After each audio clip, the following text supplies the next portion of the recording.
मेरे जिगर के टुकड़ों, आप सभी ने फाइनल डेस्टिनेशन पार्ट 1-2 को इतना सारा प्यार दिया, इसलिए हम आप सभी के लिए इस फिल्म सीरीज का तीसरा पार्ट भी लेकर आए हैं, फाइनल डेस्टिनेशन पार्ट 3। मूवी की स्टार्टिंग में हम एक प्यारी सी लड़की वेंडी को देखते हैं। वेंडी अपने हाई स्कूल के दोस्तों के साथ एक पार्क में आई हुई होती है। वेंडी के साथ उसका बॉयफ्रेंड जैसन, उसकी बेस्ट फ्रेंड कैरी और कैरी का बॉयफ्रेंड केविन भी साथ में होते हैं। वेंडी पार्क में एंजॉय कर रही होती है और वो कैमरे से अपने फ्रेंड की फोटोज क्लिक करती है। तभी उसे कुछ अजीब सी फीलिंग्स आती हैं। वेंडी नोटिस करती है कि एक राइड का नाम हाई डाइव है, लेकिन उसमें वी लेटर रिमूव हो गया है और अब उसका नाम दिखाई देता है हाई डाई। लेकिन वेंडी इसे इग्नोर मारती है। इसके बाद वो सभी लोग रोलर कोस्टर में जाते हैं जिसका नाम डेविल पॉइंट होता है और उसके गेट पर एक बड़ा सा डेविल का स्टैचू बना हुआ था, जिसमें से आवाज आती है कि ये तुम्हारे अंत की शुरुआत है। वेंडी को बहुत अजीब फील होता है। वो अंदर जाने से मना करती है,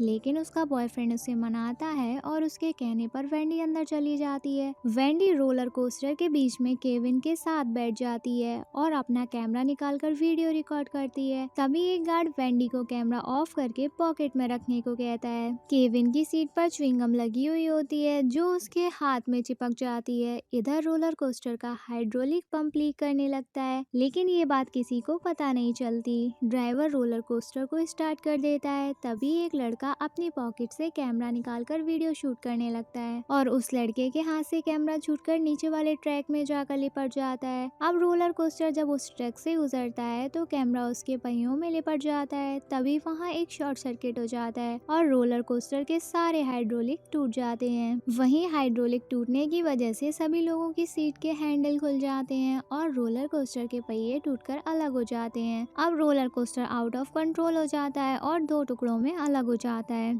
आगे वाला भाग टूटकर नीचे गिर जाता है जिसमें जैसन और कैरी बैठे होते हैं। इसके बाद रोलर टर्न लेती है और लुइस अपनी सीट से गिर जाता है। केविन उसे बचाने की कोशिश करता है, लेकिन वो उसके हाथ से फिसलकर नीचे गिर जाता है। थोड़ा सा आगे चलकर रोलर कोस्टर 360 डिग्री व्यू पर लटक जाता है, जिससे इयान और एरिन नीचे गिर जाते हैं। अब सिर्फ वेंडी और केविन बचते हैं। केविन उल्टा लटकते हुए अपना दिमाग चलाता है और वो रोलर कोस्टर को धक्का देकर आगे पीछे करता है, जिससे कि रोलर कोस्टर थोड़ा सा आगे चलता है। तभी केविन भी एक रॉड से टकराकर दो टुकड़ों में कट जाता है। थोड़ा सा आगे चलकर वेंडी भी नीचे गिर जाती है और वह मरने ही वाली होती है। तभी अचानक से सीन शिफ्ट हो जाता है रोलर कोस्टर की स्टार्टिंग पर। और ये क्या दोस्तों, यहाँ पर वेंडी को भी पहले पार्ट के हीरो एलेक्स और सेकंड पार्ट की मोहतरमा किम्बर्ली की तरह फ्यूचर दिख रहा था और ये सब वेंडी की इमेजिनेशन होती है। तभी सपने वाला गार्ड वेंडी के सामने आता है और कैमरे को पॉकेट में रखने को कहता है। वेंडी केविन का हाथ देखती है तो उसमें च्युइंगम चिपकी होती है। तभी उसे लगता है कि मेरा सपना सच होने वाला है। वो चीखने चिल्लाने लगती है, उतारो मुझे, नीचे उतारो मुझे, बाहर निकालो, ये रोलर कोस्टर क्रैश होने वाला है, हाइड्रोलिक लीक कर जाएंगे और ट्रैक्स टूट जाएंगे, सबकी फट जाएगी। तभी रोलर कोस्टर का इंचार्ज आता है और वो वेंडी को कोस्टर से बाहर निकालने के लिए एक तरफ की सीट्स खोल देता है। वेंडी बाहर आती है। वेंडी के साथ उसके दोस्त लुइस, इयान, एरिन, फ्रैंकी, एजली और एस्लिन भी नीचे उतर जाते हैं। रोलर कोस्टर का ड्राइवर उन सबको कोस्टर से बाहर कर देता है। कैरी और जैसन आगे की सीट्स पर लॉक होते हैं और कैरी नीचे उतरने के लिए कहता है, लेकिन गार्ड लॉक ओपन नहीं करता और कैरी और जैसन नीचे नहीं उतर पाते। तभी रोलर कोस्टर स्टार्ट हो जाता है। वेंडी जैसन को बचाने के लिए भागते हुए अंदर आती है और रोलर कोस्टर को बंद करने को कहती है, लेकिन सिक्योरिटी वाले उसके निकाल कर बाहर कर देते हैं। वेंडी को पता था कि उसका बॉयफ्रेंड और उसकी बेस्ट फ्रेंड मरने वाले हैं, लेकिन बेचारी कुछ भी नहीं कर सकती थी। और फिर वही होता है जो पिछले दोनों पार्ट्स में हुआ था। वेंडी का फ्यूचर सच हो जाता है और उसकी आंखों के सामने ही रोलर कोस्टर क्रैश हो जाता है, जिसमें कैरी और जैसन की मौत हो जाती है। वेंडी इस इंसिडेंट के बाद बहुत ज्यादा ही डिप्रेशन में चली जाती है। वो इस टाउन को छोड़कर बाहर जाने का डिसाइड करती है। फिर अगले दिन वेंडी अपने स्कूल जाती है और स्कूल लॉकर से अपना सामान निकालती है। वहीं उसकी मुलाकात केविन से होती है। केविन उसे समझाता है कि तुम पहली ऐसी शख्स नहीं हो जिसने फ्यूचर देखा है। आज से 6 साल पहले फ्लाइट 180 के हीरो एलेक्स और 5 साल पहले हाईवे इंसिडेंट की किम्बर्ली ने भी फ्यूचर देखा था और बाद में जो लोग भी डेथ से बच गए थे वो उसी क्रम में एक एक करके मर गए। लेकिन वेंडी केविन बातों को अनसुना करके आगे बढ़ जाती है। तभी एजली और एजलिन उसे नाइट पार्टी के लिए इनवाइट करती हैं और एजलिन उसे अपना नंबर दे देती है। वेंडी घर पहुंचकर अपसेट होकर बैठ जाती है। तभी उसकी सिस्टर उसे गुड लक ब्रेसलेट गिफ्ट करती है। वेंडी अपने कैमरे में उस दिन की पिक्चर देखने लगती है। तभी वो देखती है जैसन ने डेविल के स्टैचू के साथ में डेविल पोज में फोटो खिंचवाई होती है, जिसमें रोलर कोस्टर साफ दिखाई दे रहा था। और अब जैसन की मौत रोलर कोस्टर से हो चुकी है। अगली पिक्चर में वो एजली और एजलिन को देखती है। उसे कुछ अजीब लगता है और वो एजली को कॉल करती है, लेकिन एजली एक टैनिंग सैलून में गई होती है तो वो कॉल रिसीव नहीं करती।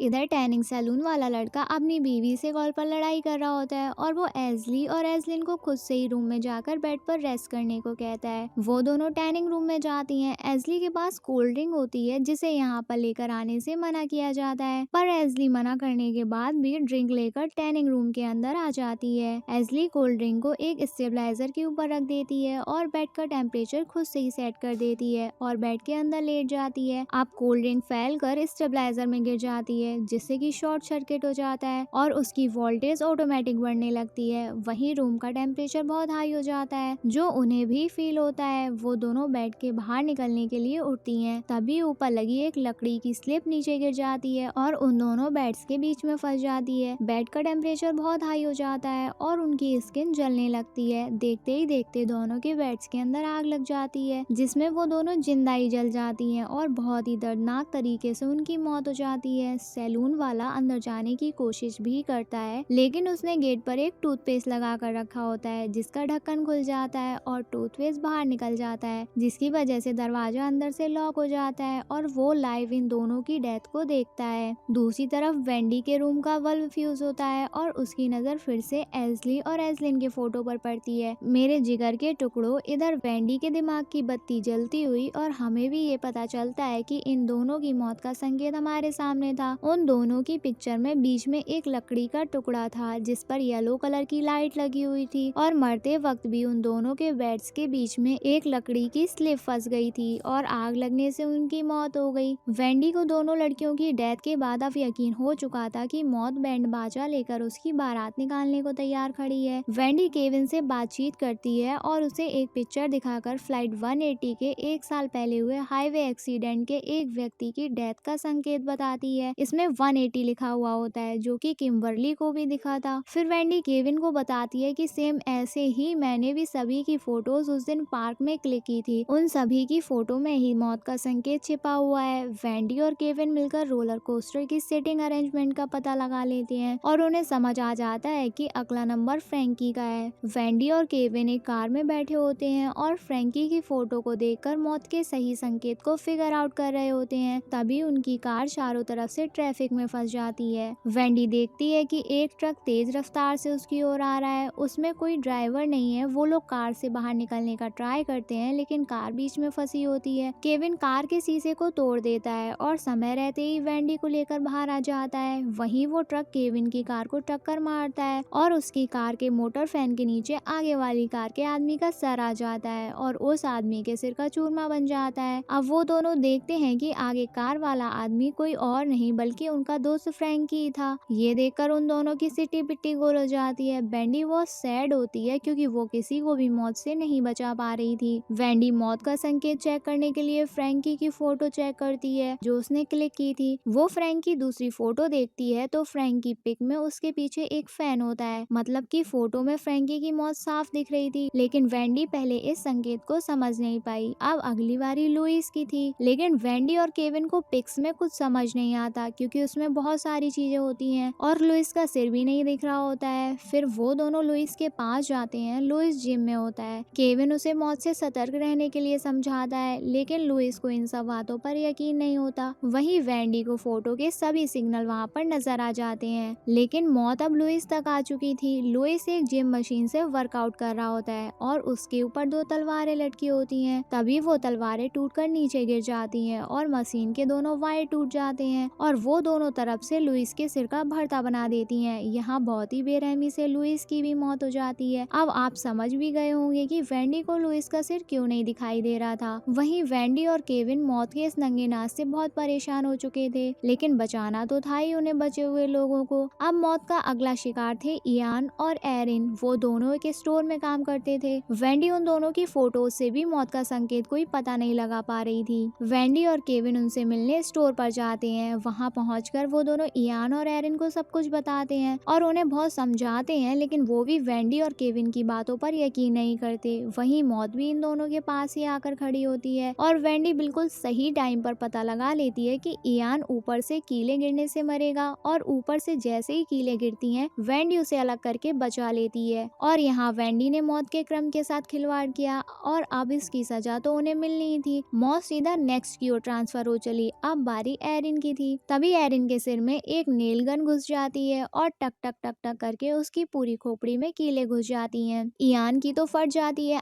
वो बहुत डर जाता है और वो पुलिस में वेंडी और केविन के खिलाफ रिपोर्ट दर्ज कर देता है। पुलिस उन्हें लेकर स्टेशन चली जाती है, लेकिन उनके खिलाफ कोई सबूत नहीं होता तो वो उन्हें छोड़ देती है। वहीं वेंडी और केविन को भी पता नहीं था कि अब किसकी बारी है, क्योंकि उनके आगे भी दो और लोग बैठे हुए थे जिन्हें वो नहीं देख पाए थे। उन्हें लगता है शायद अब हम दोनों की बारी है। वो दोनों अपने अपने घर चले जाते हैं। घर जाकर वेंडी सो जाती है और उसकी सिस्टर उसके पास रखा गुड लक वाला ब्रेसलेट उठाकर ले जाती है। वेंडी की आंख खुलती है तो उस पिक को देखती है जिसमें एक लड़की ने ये गुड लक वाला ब्रेसलेट पहना हुआ होता है। वो समझ जाती है कि अगला नंबर जूली और उसकी फ्रेंड का है। तभी वो देखती है उसके पास रखा ब्रेसलेट गायब है। वो जूली को कॉल लगाती है, लेकिन जूली कोई रिस्पॉन्स नहीं देती। वेंडी केविन को कॉल करती है और सब कुछ बताती है। वही केविन उसी फेस्टिवल में होता है जिसमें जूली आई थी। केविन वेंडी से कहता है कि यहाँ आने से पहले तुम एक बार अच्छे से अपनी और मेरी पिक्स भी देख लो, जिससे हमें अपनी मौत का कोई संकेत मिल जाए तो हम खुद को भी बचा सकते हैं। वेंडी अपनी पिक देखती है, लेकिन उसमें उसे कोई संकेत नहीं मिलता। तभी उसकी नजर उसकी टी शर्ट पर पड़ती है जिस पर मैक किनले लिखा होता है। अब वेंडी को पता चल जाता है कि उसका फ्रेंड इयान मैक किनले ही उसे मारने वाला है। इसके बाद वो केविन की पिक देखती है, जिससे उसे समझ आता है कि केविन फायरवर्क से मरेगा। अब दोनों को अपनी अपनी मौत का पता चल चुका था। वेंडी अपनी कार लेकर मेले के लिए निकल पड़ती है। तभी वो देखती है कि इयान की कार उसका पीछा कर रही है। इधर केविन को मेले में जूली और उसकी फ्रेंड दिखती है, लेकिन केविन को देखते ही जूली वहाँ से भाग जाती है। तब तक वेंडी भी मेले में आ जाती है। तभी वहीं पर कुछ शरारती लड़के एक घोड़े के नीचे पटाखे जला देते हैं, जिससे कि घोड़ा अपना खूंटा उखाड़कर वहाँ से भाग जाता है और बेकाबू हो जाता है। वहीं उस घोड़े की रस्सी जूली के गले में फंस जाती है और वो घोड़ा जूली को घसीटते हुए ले जाता है। जूली एक नुकीले सरिये से टकराने ही वाली थी, तभी केविन रस्सी को काट देता है और जूली की जान बचा लेता है। वेंडी जूली से पूछती है, उस दिन तुम्हारे साथ रोलर कोस्टर पर कौन बैठा था, बताओ जल्दी। लेकिन तब तक एक लोहे का झंडा उड़ता हुआ आता है और उसकी फ्रेंड के पेट को फाड़कर आर पार हो जाता है। और उस दिन रोलर कोस्टर में जूली के साथ उसकी यही फ्रेंड बैठी थी, मतलब कि मौत तुरंत दूसरे पर शिफ्ट हो गई। वेंडी को पता था अब मरने की बारी केविन की है। वहीं केविन का पैर फिसलता है और वो एक टेंट में जाकर गिरता है और उस टेंट में ब्लास्ट हो जाता है, लेकिन ब्लास्ट से पहले वेंडी उसे खींचकर बाहर कर देती है और यहाँ पर वेंडी केविन की जान बचा लेती है। यानी कि वेंडी ने फिर से मौत के क्रम को तोड़ दिया था और अब मौत नेक्स्ट पर आ गई थी, मतलब कि वेंडी पर, क्योंकि सिर्फ वेंडी ही बची थी। मतलब कि अब वेंडी का काम तमाम होना बाकी था। वेंडी के सामने इयान पहुंच जाता है। तभी वहाँ एक कार में ब्लास्ट होता है और बहुत सारे पटाखे चलने लगते हैं, लेकिन किसी को कुछ नहीं पता होता तो वो सब बच जाते हैं। तभी एक रॉकेट जाकर खंबे से टकराता है और वो खंबा इयान के ऊपर गिर जाता है और यहाँ पर इयान की मौत हो जाती है। आप लोग सोच रहे होंगे कि बारी तो वेंडी की थी, तो इयान कैसे मर गया। दरअसल हुआ ऐसा कि वो खंबा वेंडी के ऊपर ही गिरने वाला था, लेकिन इयान ने अनजाने में बीच में आकर वेंडी को वहीं रोक दिया और खुद उसकी जगह पर खड़ा रहा। और इयान ने डेथ के प्लान में दखल दी, क्योंकि जो खंबा नीचे गिरा उस पे मैक किनले लिखा हुआ था, मतलब कि वेंडी इयान से नहीं इस खंबे से मरने वाली थी, पर इयान ने बीच में खड़े होकर उसकी जगह ले ली। अब मूवी शिफ्ट होती है 5 मंथ्स लेटर में। हम वेंडी को एक नए शहर में देखते हैं। वो अपने दोस्तों के साथ मेट्रो से कहीं जा रही होती है, लेकिन तभी उसे फिर से कुछ अजीब सा एहसास होता है। जब वो मेट्रो से बाहर निकलती है तो वहीं उसे जूली मिल जाती है, जो वेंडी के ही घर जा रही होती है, लेकिन रास्ते में दोनों की मुलाकात हो जाती है। वेंडी जूली को बताती है कि उसे रोलर कोस्टर वाली रात की तरह ही आज भी कुछ अजीब सा लग रहा है। जूली उसे कहती है, डोंट वरी, तुम परेशान मत हो, पहले मुझे कुछ होगा, उसके बाद केविन को, फिर तुम्हारी बारी आएगी। लेकिन ये क्या, केविन भी उसी डिब्बे में बैठा हुआ होता है और यहाँ तीनों की मुलाकात एक दूसरे से होती है और फिर मौत का नंगा नाच शुरू हो जाता है। वो ट्रेन पटरी से नीचे उतर जाती है और बहुत बड़ा एक्सीडेंट हो जाता है। इस हादसे में पहले तो जूली मरती है और फिर केविन के साथ उसके डिब्बे के सभी लोग मर जाते हैं और वेंडी घायल हालत में ट्रेन की पटरी पर बैठी होती है और सामने से तेज रफ्तार से आ रही ट्रेन वेंडी को उड़ाने ही वाली वाली होती है कि उसकी आंख खुल जाती है और वो केविन और जूली के सामने खड़ी होती है। मतलब हद है मेरे जिगर के टुकड़ों, वेंडी का बैंड यहाँ भी नहीं बजता। मतलब कि वेंडी ने फ्यूचर में इस ट्रेन एक्सीडेंट को देखा था और वो जानती थी कि अब ये सच होने वाला है। अभी तक ये सब उसकी इमेजिनेशन होती है। फिर वेंडी ट्रेन की चेन खींचती है, यानी फिर से उसने मौत के साथ खिलवाड़ किया और लोगों की जान बचा ली और मूवी यहीं पर एंड हो जाती है। अब आगे क्या हुआ, वेंडी, केविन और जूली का बैंड बजा या नहीं, मौत ने इन तीनों के लिए क्या प्लान बनाया था, ये सब जानने के लिए हमें अगला पार्ट देखना होगा। मेरे जिगर के टुकड़ों, अगर आपको मूवी पसंद आई है और आप आगे की स्टोरी भी जानना चाहते हैं तो हमें कमेंट में 4th पार्ट लिख दीजिएगा। मैं जल्दी आप सभी के लिए वो भी लेकर आ जाऊंगी। तब तक के लिए टाटा बाय बाय, ख्याल रखना अपना। और आप कहाँ चले, आप चैनल सब्सक्राइब करो चुपचाप से। I love you family. I hope आपको हमारे मूवी समझाने का तरीका पसंद आया होगा। हमारे चैनल को ऐसे ही प्यार देते रहिए। Good bye.